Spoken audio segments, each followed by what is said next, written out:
Bannakibiina kya Forum for Democratic Change ku ludda lwa Katonga basazewo basatulula ekibiina kya FDC kyonna bulambalamba bawanduukulule n'ekibiina ekyo mu bibiina by'obufuzi byonna mu ggwanga enjuyi zombiriri ezikayanira ekibiina ekyo zitandikewo ebibiina ebirala.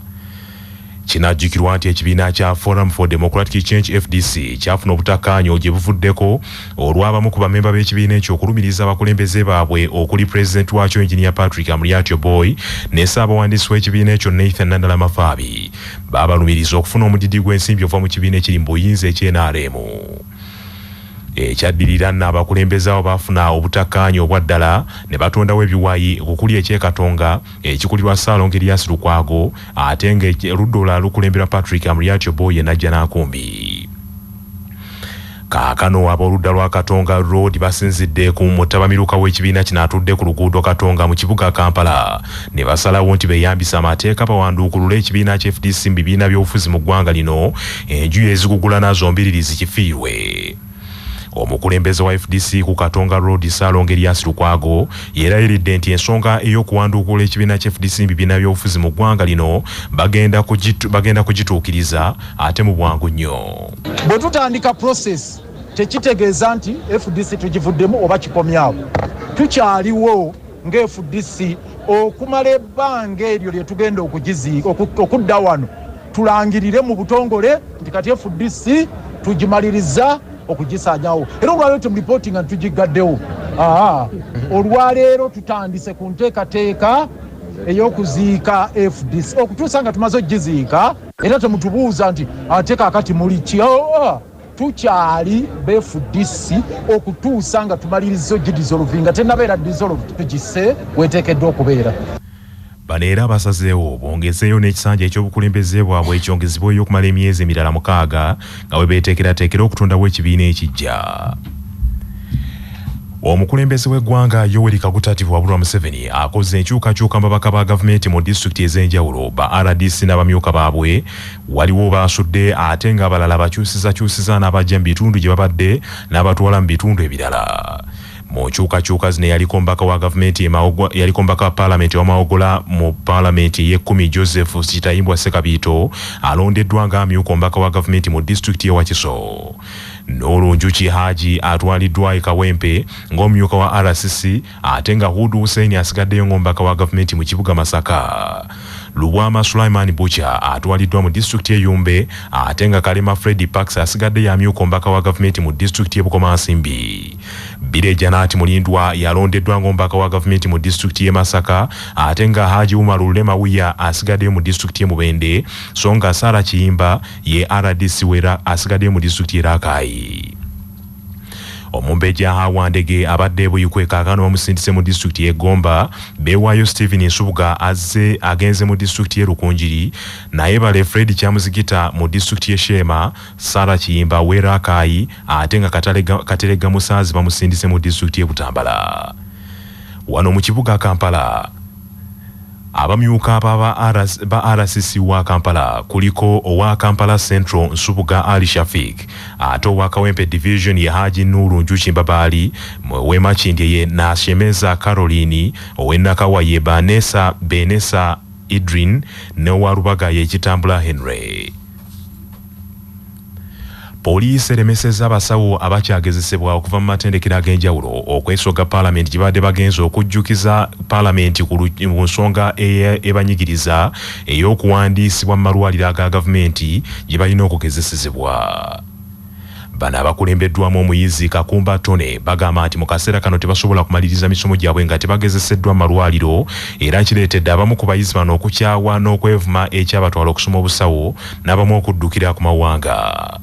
Kakumba agambye nti baleeta ensonga yaabwe mu paalamenti gye buvuddeko wabula eruddewo okukolwako paalamenti kwe kusalawo nti waakiri beesitule bagende bajjukize paalamenti. Ensonga etulese olwaleero ku paalamenti newankubadde nga bizzeemu engozoba abasirikale balinayo batuyimiriza ne batutegeeza nti paalamenti olwaleero tetudde. Twagala okutegeeza bannayuganda nti kyabbeeyi nnyo okutendeka omusawo okutuuka ku ddala lye tuliko. Twagala okutegeeza bannayuganda nti bw'oba tonnalwala oba nga tolwazangako tomanyi mugaso gwa musawo naye twagala okubajjukiza nti tuli ba muwendo eri omulwadde ali mu mmotoka yo ali mu bisiike ali ebiceppere ensonga yeetegeerekeka. Teweetaaga dokita teweetaaga musawo naye abalwadde baffe batwetaaga era tusaba tusindikibwe mu malwaliro. Ssente biliyoni ne 18 zinatusangayo kubanga tetwasoma mulimo guno kubanga twagala kuyunja ssente ziwera ffe twasoma kuweereza era twagala tugende tuweereza abantu naye wakyaliwo emisanvu egitutweredda mu kkubo lyaffe tusaba ensonga eno palamenti egikoleko bunnambiro. Omu ku bayizi bano Ssekyondwa Zedeka akukulumidde nnyo abasirikale abakuuma palamenti olw'okubalemesa okuyingira. So tetugenda kusaba lukusa kujja kutegeeza abantu be twalonda olukusa twalujjawa lwe batuwa tubalonda twabalonda nga tusabye lukusa era tubajjukisa nga tusabye lukusa so tujja nga bwe tuzza olwaleero nola tugenda kujja tubegayirira tebasobola kwefuulira mu kitinga mbazi nti bwe tumala obbalonda ate tumala kubafukamira nti basebo tujje tubalabeko gye twabasindika tugenda kujja tubajjukize nga tetulina kye tutiddemu n'akamu. Tetusaba lukusa tetuyagala lukusa lwonna twagala kimu kuyingira palamenti awo tubategeeze. Bibadde bikyali bityo palamenti ebadde esuubira okutuula olunaku lw'enkya eyongezeddwayo okutuusa ng'ennaku z'omwezi 28 omwezi guno era nga koola ababaka baakutuula ku ssaawa 4 ez'okunkya mu kisaawe ekya Kaunda Grounds mu kibuga Ggulu mu kaweefube palamenti gweriko okusembereza palamenti abantu ba bulijjo. Abakulembeze mu disitulikiti y'Mubende basatira olw'ebikolwa eby'ettemu ebyeyongedde mu disitulikiti eyo basabye ab'ebyokwerinda babayambeko. Omusasi waffe Ssebuufu baana ba Kintu kaatuwa ebisingawo. Omuntu atannategeerekeka yatemuddwa n'asuulibwa ku kkubo asattiza abatuuze mu kitundu eky'Ekiyuni era nga kino kitadde bangi ku bunkenke mu kitundu kino. Ssentebe w'eggombolola y'Ekiyuni Alozias Byamunugwa ategeezezza nti ono bamusanze ku kkubo ku kyalo ky'Emuwoko ku kkubo eriva e Mubende okudda e Kakumiro. Ssentebe Byamunugwa annyonnyodde nti ono balabika baatemudde mutemule ne balyoka bamusuula ku kkubo ono kubanga aliko ebisago ku mutwe ne mu kifuba. Byamunugwa annyonnyodde nti kino kibatadde ku bunkenke olw'ebikolwa bino eby'ettemu ebibadde bitandiriwo mu kitundu kino ebitandise okweyoleka era bw'ate kwe kusaba poliisi okuvaayo ebataase mu bwangu ddala. Amanya Alozias Byamunugwa eggombolola y'Ekiyuni twafunye ekikangiro mu Kiyuni sub-county waliwo omuntu atiddwa naye tatanategeerekeka naye tuli wano abo tulingirije poliisi Mubende enkulu ejje bakole okunoonyereza tulabe nti ekiviirireko omuntu ono.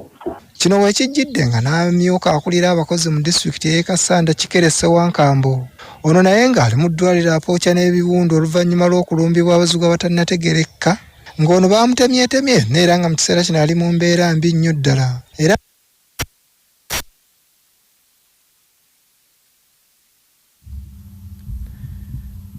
Webale Ssebuufu baana ba Kintu.